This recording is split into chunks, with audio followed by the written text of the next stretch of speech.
आप सभी के हृदय में विराजमान परमात्मा को मेरी राम राम।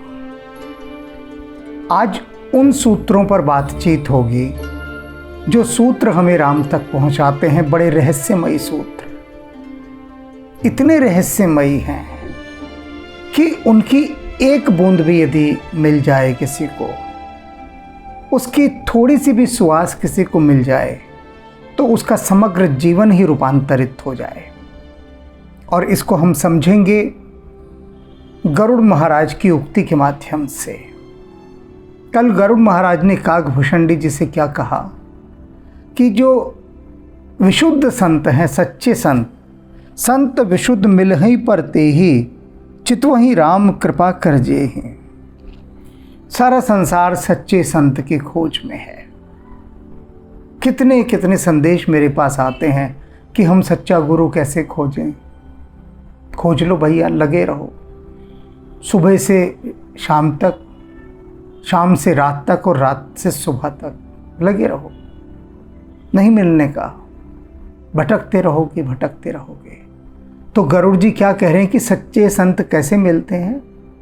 कि जब राम जी कृपा की दृष्टि से देख लेते हैं। राम की कृपा दृष्टि होते ही आपके जीवन में सच्चे संत का आविर्भाव हो जाएगा।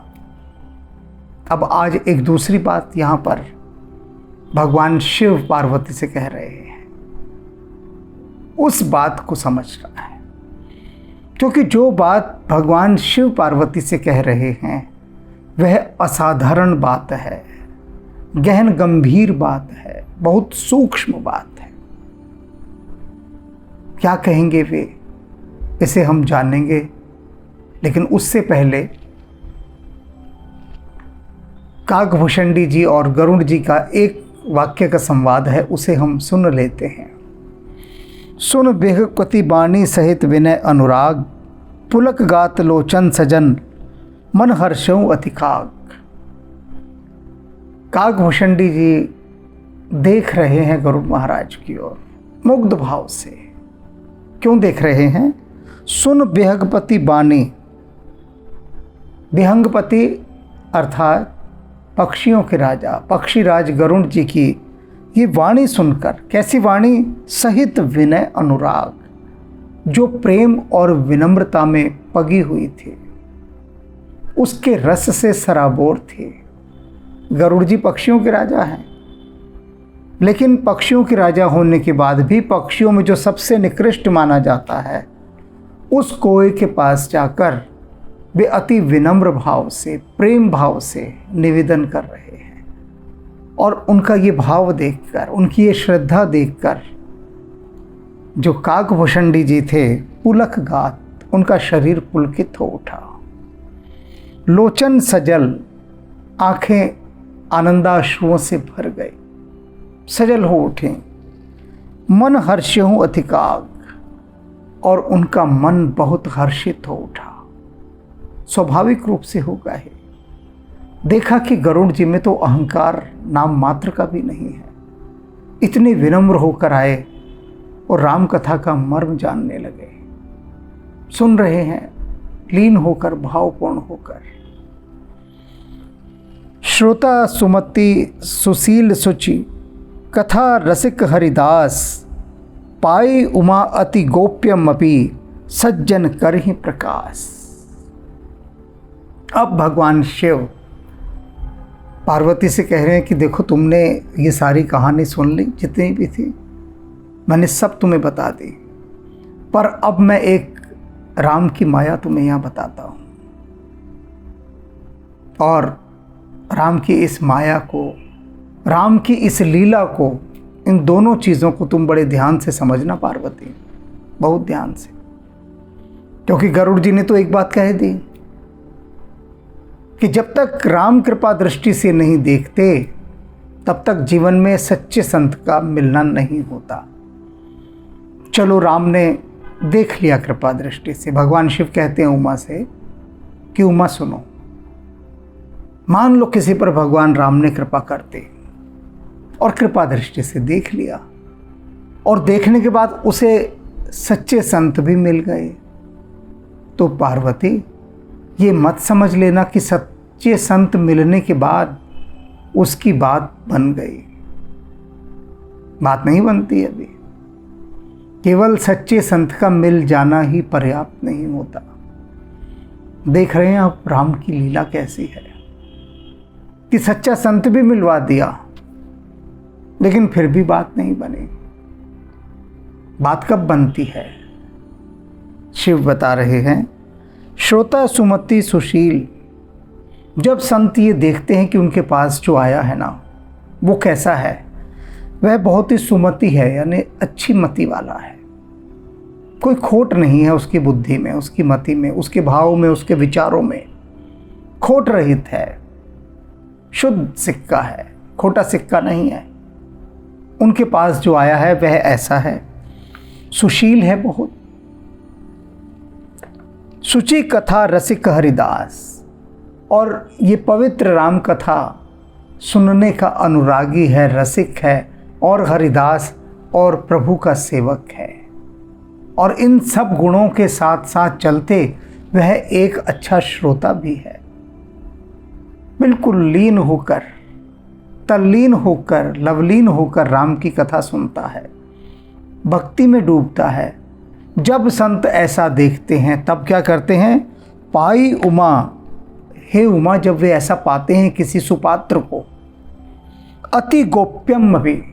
अब यहाँ पर तुलसीदास जी ने देखिए बीच में संस्कृत का कितना अच्छा यहाँ पर प्रयोग किया है, गोप्यम अपि, कि क्या करते हैं फिर वे संत जब देखते हैं उनके पास राम की कृपा दृष्टि के कारण कोई पात्र आया है, और यदि वह सुपात्र है, उसमें ये सब गुण हैं, तब क्या करते हैं? अति गोप्यम अपि, बहुत अधिक गोपनीय होने पर भी, ऐसे रहस्य, ऐसी बातें जो परम गोपनीय हैं होने पर भी, जो सबको नहीं बताई जा सकती, उनको सज्जन करिह प्रकाश, उस सुपात्र के हृदय में उसे प्रकाशित कर देते हैं, उसे जना देते हैं, उसे वो रहस्य दिखा देते हैं, बता देते हैं।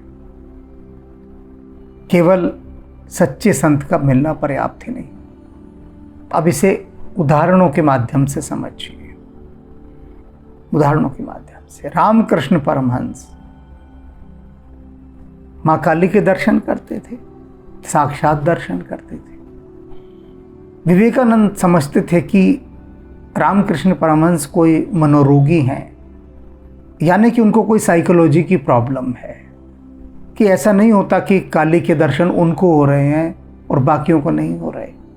तो वे पूछते थे कि एक बात बताइए ठाकुर, आप कहते हैं आपको काली के दर्शन होते हैं, ये आपका वहम भी तो हो सकता है कि आपको काली के दर्शन होते हैं। आपको होते हैं तो बाकियों को क्यों नहीं होते? बताइए। अगर है काली तो सबको होने चाहिए दर्शन।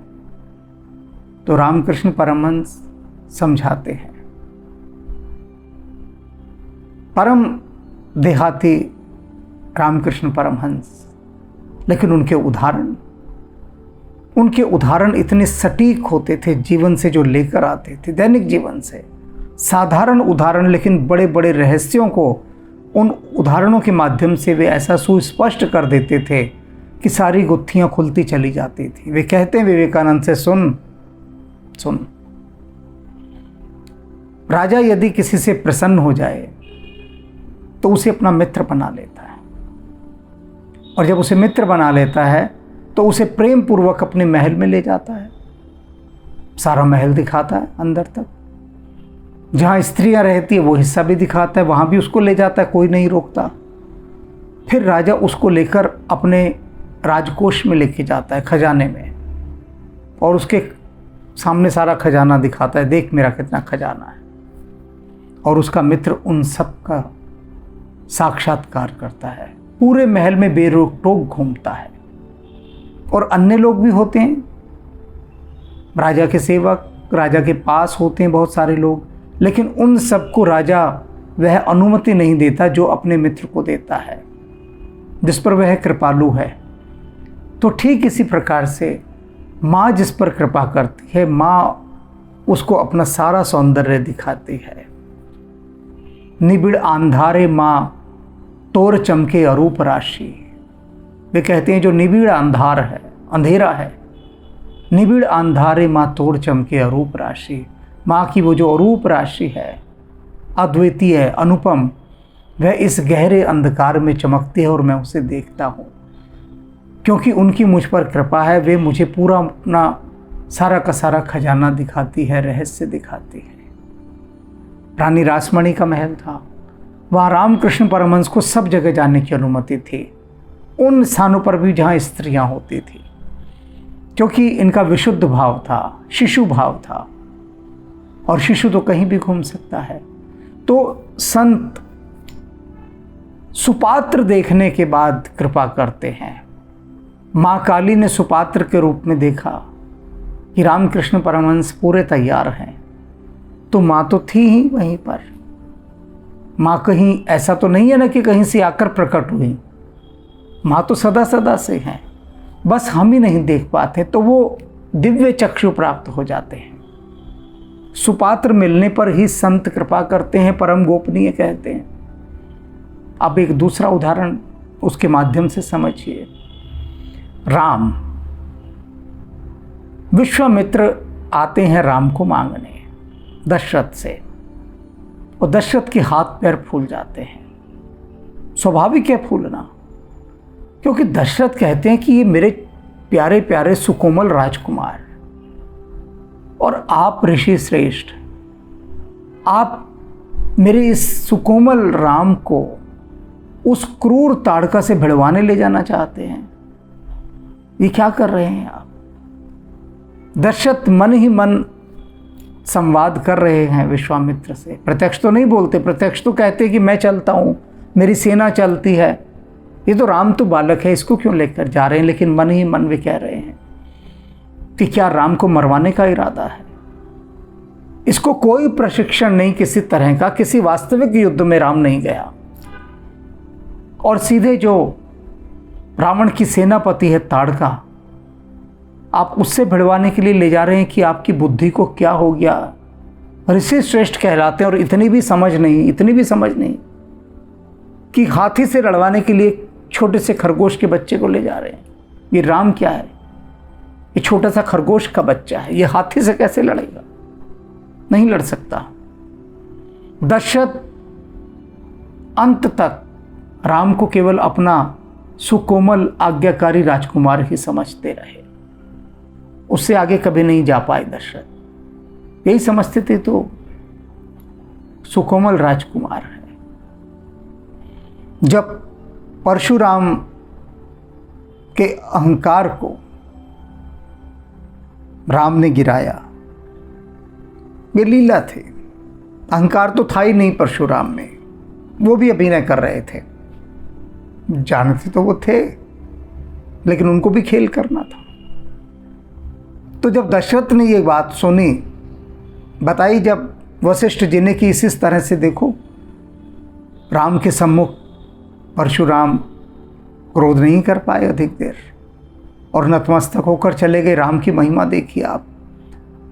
तो दशरथ यही कहते हैं कि वो तो आप वहाँ थे इसलिए परशुराम कुछ नहीं कर पाए, राम तो बालक है, बच्चा है ये तो।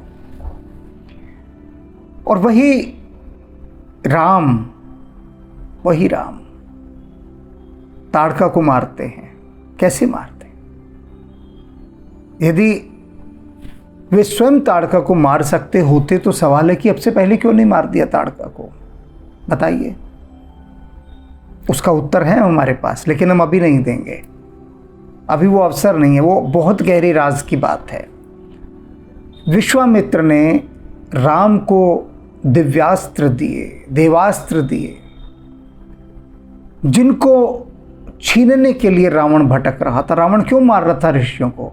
क्योंकि सारे ऋषि वैज्ञानिक थे, इनके पास ऐसे ऐसे दिव्यास्त्र थे, देवास्त्र थे कि जिन्हें यदि रावण प्राप्त कर लेता तो फिर उसे कोई भी पराजित नहीं कर सकता था। और रावण को ये भय था कि कहीं इन्होंने किसी और को दे दिए, ये कहीं किसी और को दे दिए तो फिर मेरे लिए संकट खड़ा हो सकता है। और वही हुआ भी।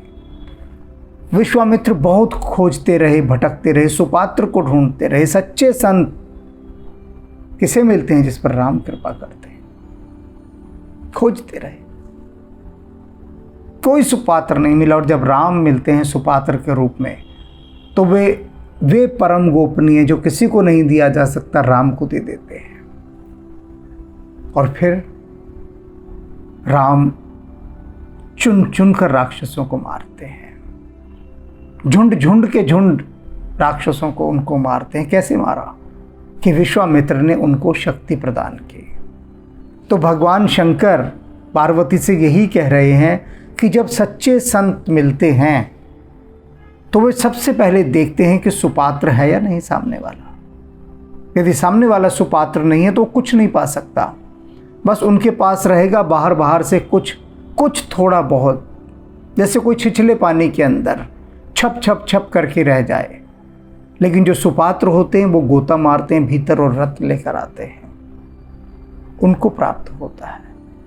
तो सुपात्र को संत सब कुछ दे डालते हैं। ये बात भगवान शंकर पार्वती से कह रहे हैं कि देखो, गरुड़ जी को काकभूषणी जी ने राम कथा का मर्म दे डाला, परम गोपनीय जो था वो सब कह डाला उनको।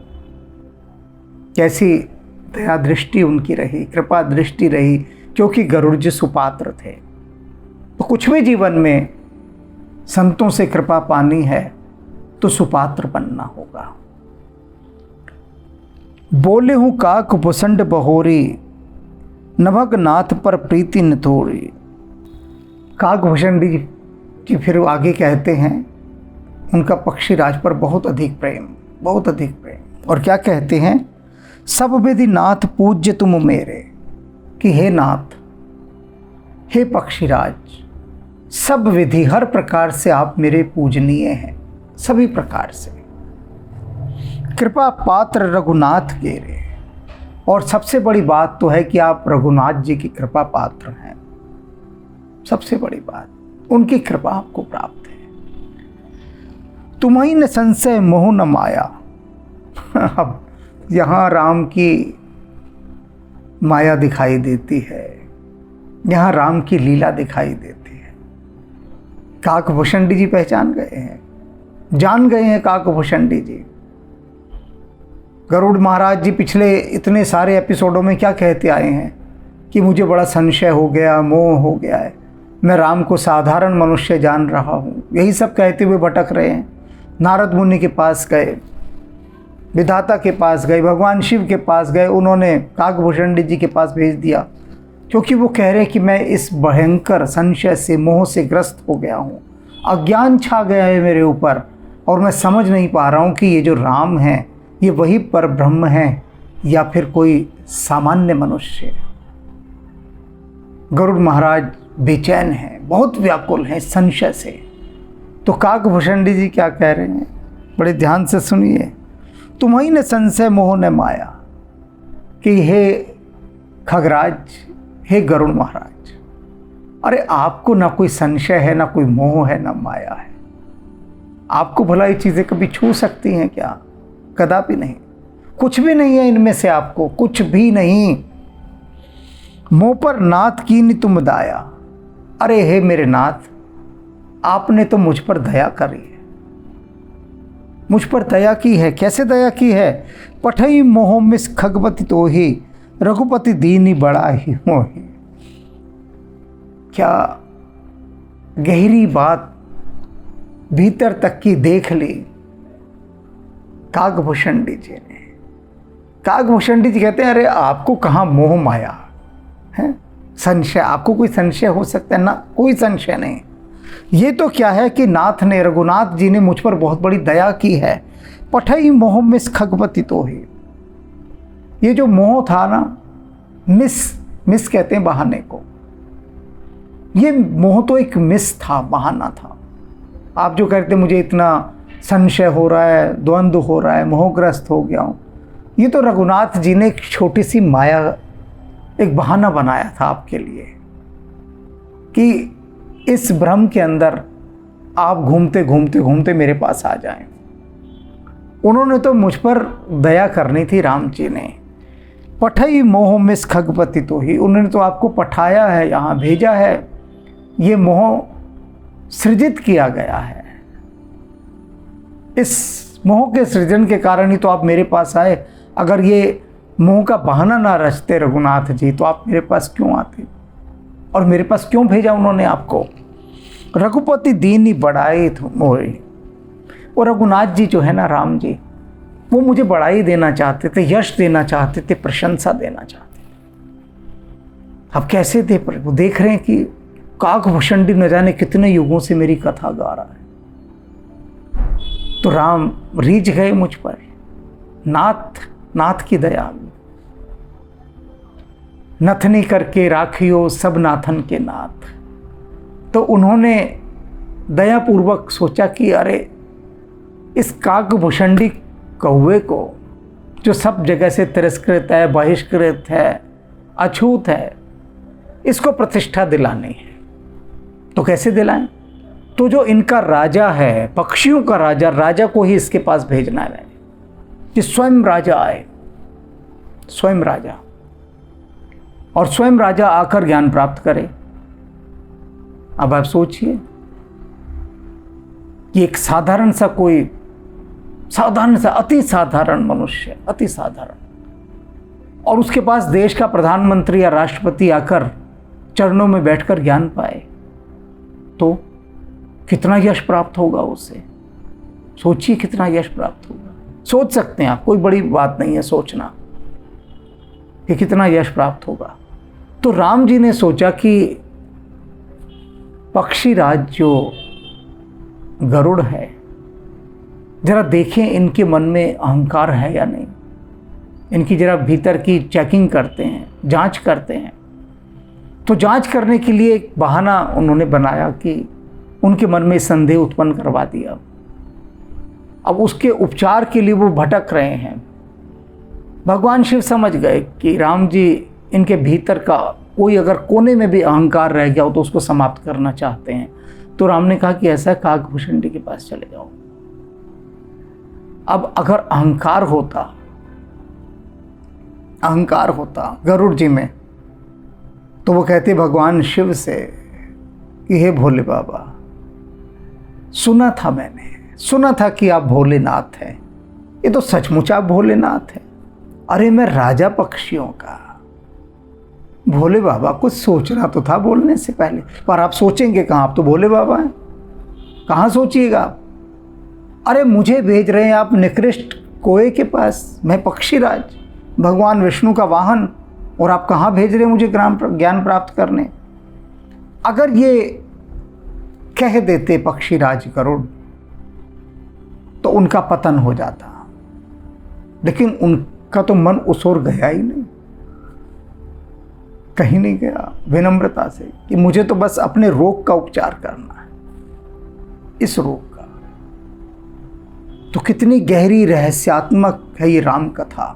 क्या कहती है कि यदि आपके भीतर कोई रोग है और उस रोग के उपचार के लिए यदि आपको किसी निकृष्ट माने जाने वाले चिकित्सक के पास भी जाना पड़े, तो आपको जाना चाहिए अपना सारा अहंकार त्याग कर, क्योंकि आपको अपना रोग कटवाना है, इसलिए जाना चाहिए। और काकभूषणी तो पहचान रहे हैं हर चीज़ को। देख लीजिए कितनी दूर तक देख लिया, कितनी दूर तक। कहा गरुड़ महाराज को कि कोई आपको मोह संदेह कुछ भी नहीं है महाराज, ये तो राम जी ने मुझ पर कृपा करनी थी, नाथ ने मुझे यश देना था, एक बहाना बना दिया। सब कुछ देख पा रहे हैं, और ये देख पाना ये बहुत बड़ी बात है। देख पाना क्या होता है मैं आपको दिखाता हूँ। बहुत सारे भक्त बैठे साधना में थे। अब साधना के बाद भूख लगती थी तो खुद अपना भोजन बनाते थे, तो बैठे बना रहे हैं सब भोजन, और उनको एक ही था कि हमें बस भगवान के दर्शन हो जाएं। सभी को है, तो उन भक्तों के बीच भी ये भावना थी कि भगवान के दर्शन हो जाएं, और बहुत साधना कर रहे थे भक्त। कोई साधारण भक्त नहीं थे, असाधारण भक्त थे। तो भगवान ने सोचा कि दर्शन दे ही देने चाहिए जाकर। जब इतना वो तपस्या साधना सब किए हैं, तब थोड़ा बहुत तो बनता है। तो उन्होंने नारद जी से कहा कि मैं जरा इन सब भक्तों को दर्शन दे आऊं। तो नारद जी ने कहा हम भी साथ चलते हैं, जरा देखेंगे सारा नज़ारा। तो भगवान ने कहा कि ऐसा है कि मैं कुत्ते का रूप धरता हूँ। नारद जी कुछ नहीं बोले कि धर लीजिए, सारे रूप आप ही के हैं, जो धरना हो धर लीजिए। बंदर का रूप तो हमें धरवा दिया था ना, अब धर लीजिए कुत्ते का रूप। अब कुत्ते का रूप धर के भगवान पहुँचे। तो भक्तगण स्वयं भोजन बना रहे थे, क्योंकि जो साधना में होते हैं वे अपना भोजन स्वयं बनाते हैं। तो चूल्हा जला हुआ था, रोटी एक तरफ रखते, और कुत्ते के रूप में भगवान जब पास पहुँचे तो जिसके हाथ में जो आया वही मारा। किसी ने चप्पल मारी, किसी ने पत्थर मारा, किसी ने डंडा मारा। अब सब भक्तों के डंडे चप्पल जूते खा के भगवान नारद जी बोले ऐसा है प्रभु, जैसे काम करेंगे वैसे ही आपको फल मिलेगा।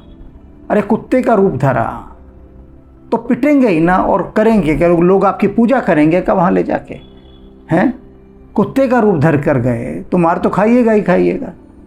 अरे वही प्रकृति, कुत्ते को देखकर कौन भला उसका स्वागत सत्कार करेगा? पर आपको तो परीक्षा लेनी है, खाए लिए ना जूता चप्पल डंडा सब। भगवान बोले भाई ये तो बड़ी धद पिट गई, क्या करें। फिर उन्होंने देखा दूर एक भक्त, वो भी भोजन बना रहे थे।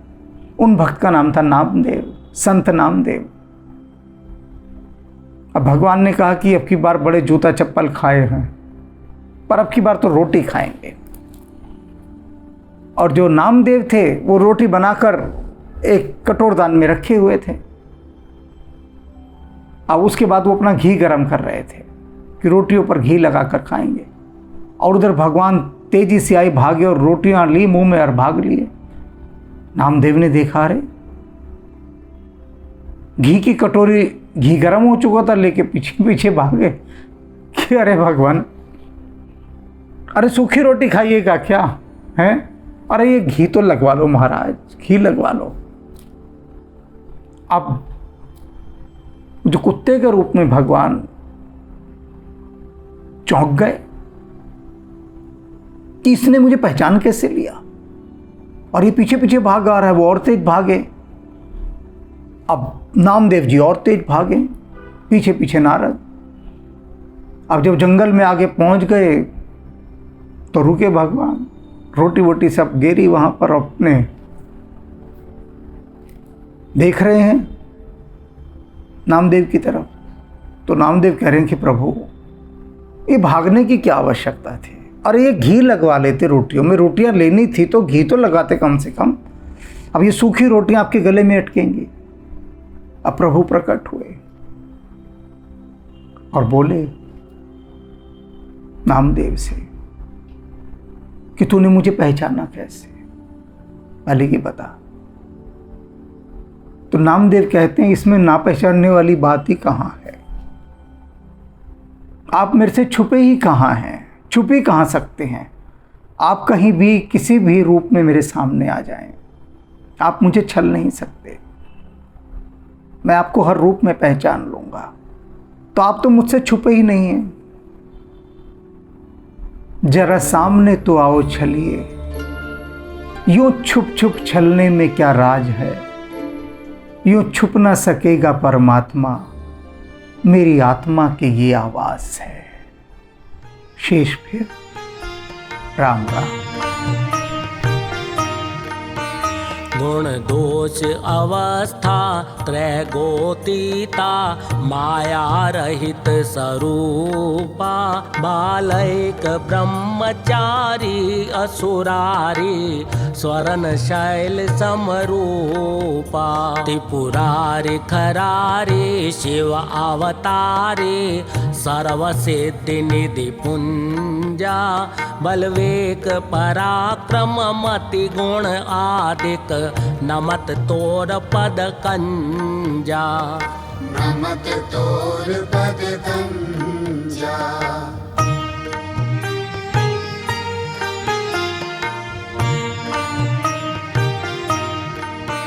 जय पूरन कामा परम ललामा, गावई सब श्रुति संता, करुणावरुणालय भक्त जनाश्रय, शुभ प्रेरक जग कंता। त्रैताप भयानक दुख विनाशक, सर्व विकार